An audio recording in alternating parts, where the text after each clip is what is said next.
Hi, and welcome to Wake Up Canada News. I'm Brad Wilder. During a surprise visit to Kiev Saturday, Prime Minister Justin Trudeau and Ukraine President Zelensky revealed that Canada and the Ukraine are working on a legal declaration that will make Canada a guarantor of safety for Ukraine amid the Russia-Ukrainian war.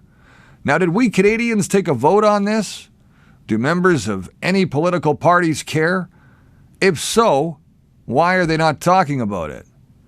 Now, rather than have me tell you about it, I think it's best that we let the specialists present this information.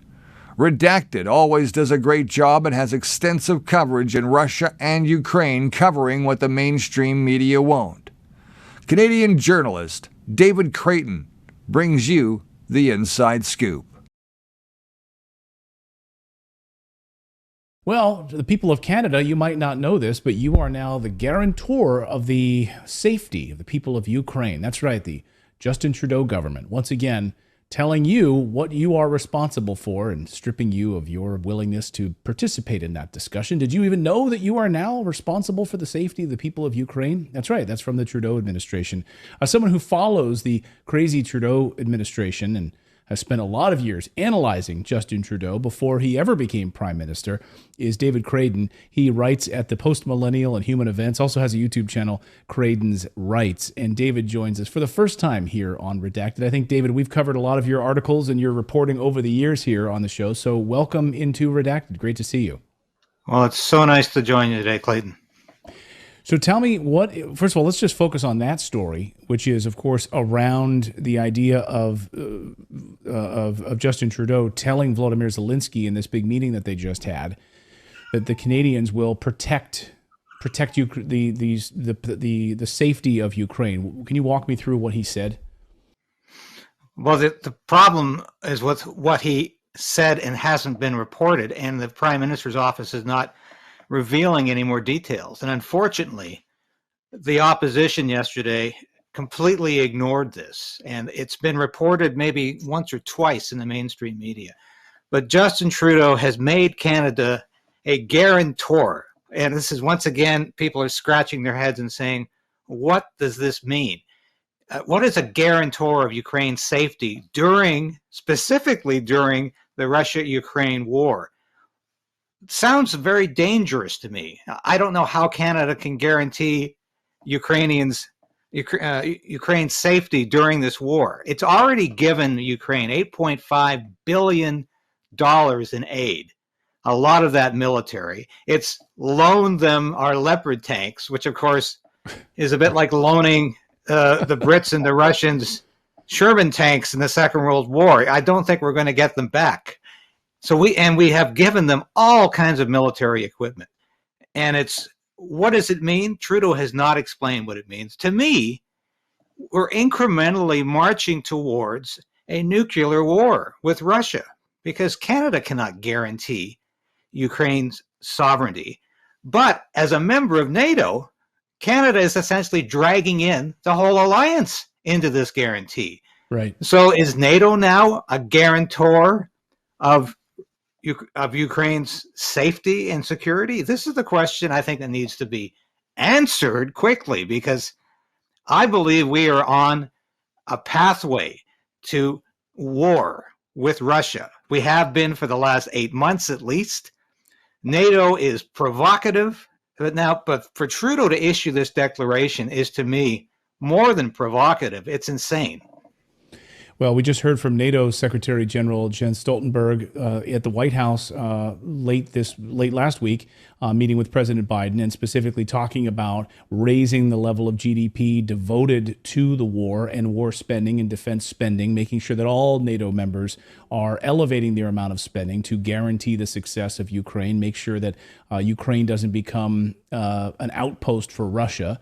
So what exactly does that mean? I mean, as a NATO country, you're not involved in the war. You get to pretend like you're not involved in the war, but you're actively involved in the war. You're funding it. You're providing boots on the ground through special forces and training and weapons. How are you not involved in the war? Well, Canada is certainly involved in the war. It's financing the war, for God's sake. And we should be looking to a way to end the war, because it's in everybody's interest to end this war, especially Ukraine, because there are hundreds of thousands of Ukrainians being thrown into the meat grinder of the front line. We're not seeing any of this on television or on the internet. Thank God you've got a correspondent in Russia who's actually showing us what war correspondents used to do. I know you guys were talking about this the other night, but we don't see any clips from the actual war. We listen to Zelensky saying massive counteroffensive on the way. And to me, it's reminiscent of the propaganda and the BS that came from the First World War, when there was constantly big push at the front, big push at the front. Hundreds of thousands of people dying, not being reported. The carnage of that war is not being reported, and neither is the carnage of this war. This war needs to end, and Trudeau has got to stop giving billions of dollars. I think per capita, Canada has given more to Ukraine than the United States has. And there's an obsession on behalf of Trudeau with this war because it's a very convenient distraction for him. Every time he wants people to think about anything but domestic policies, rising inflation, rising interest rates, he goes overseas, usually makes a fool of himself. Think about India. Think about London, the funeral for the Queen. Think about every other time. Georgia Maloney and Poland. I mean, the list is fairly endless at this point. When you mentioned the opposition hasn't been outspoken against Trudeau on this issue, are they I mean, to me, whenever there's silence, there's complicity. So if the opposition in Canada is not speaking out about this, are they complicit in this? The idea the opposition's completely complicit, much as most of the Republicans are in the United States. I mean, we've got Republican senators who are the biggest backers, the biggest warmongers.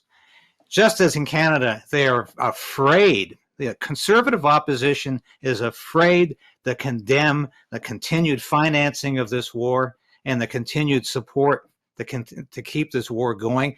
Not a single question yesterday in the question period, which I attended, about Trudeau not only giving another $500 million to Ukraine, but making Canada guarantor. Does this not bother Canadians? Does this not bother the opposition that we have put ourselves in this position? I don't know how we can possibly fulfill that role, short of declaring war on Russia. But that's how insane Trudeau's thinking is right now.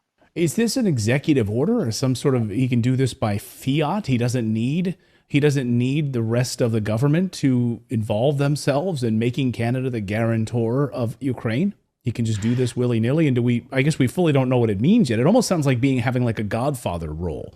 Like if the parents pass away, Canada steps in as the parent of Ukraine in a way.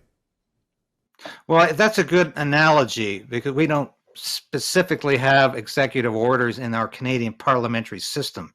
But the Prime Minister has immense unilateral powers, just as the President in the United States can make executive orders in this way. That's exactly what Trudeau's done. He has issued a declaration from the Prime Minister's office without consulting even his cabinet or his caucus, let alone the House of Commons. So Parliament has had no say in this, has not even looked at the declaration in writ large, has no idea what the specifics are. And unfortunately, the official opposition is not following through on the role it should be playing in this. And the usual mainstream media in Canada is not even reporting this. I've seen 2 reports on this, in addition to my own, which I did for Post Millennial. And I wrote a column about this for Substack, but nobody else is even talking about this issue.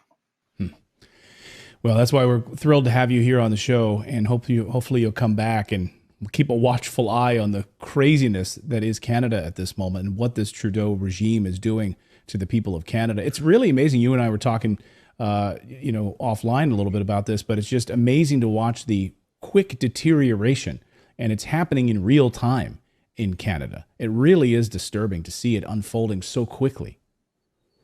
Well, on the domestic front, Trudeau recently made the outlandish, outrageous statement that parents should have no say in whether children under 16 decide to transition to another gender. That has nothing to do with parents. And he described That is a far right policy, that parents should have some say, some inclination, some knowledge of this going on. These are huge consequential decisions. And Trudeau's saying the state now owns your kids, not the parents. This, to me, is another descent into political madness that we're seeing from a prime minister who is increasingly authoritarian and completely disregards all Canada's democratic traditions going back to the Magna Carta, 800 years ago. He's ignoring so much of what made Canada a strong democratic country. And I think you're seeing the same thing in the United States, but I think Trudeau is just taking it much faster.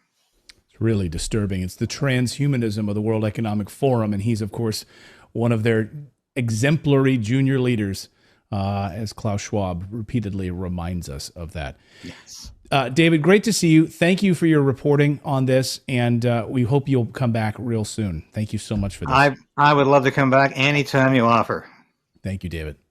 Thank you. Thank you so much for watching this segment here at Redacted. We are live every day at 4 p.m. Eastern Time, trying to share the stories that the mainstream media will not cover. You should also come over and join our community of Redacted Rebels over at redacted.inc. That's our private locals community where we can share exclusive content that we simply cannot share here on YouTube. Come over and join the rebellion together right now by going to redacted.inc. See you next time.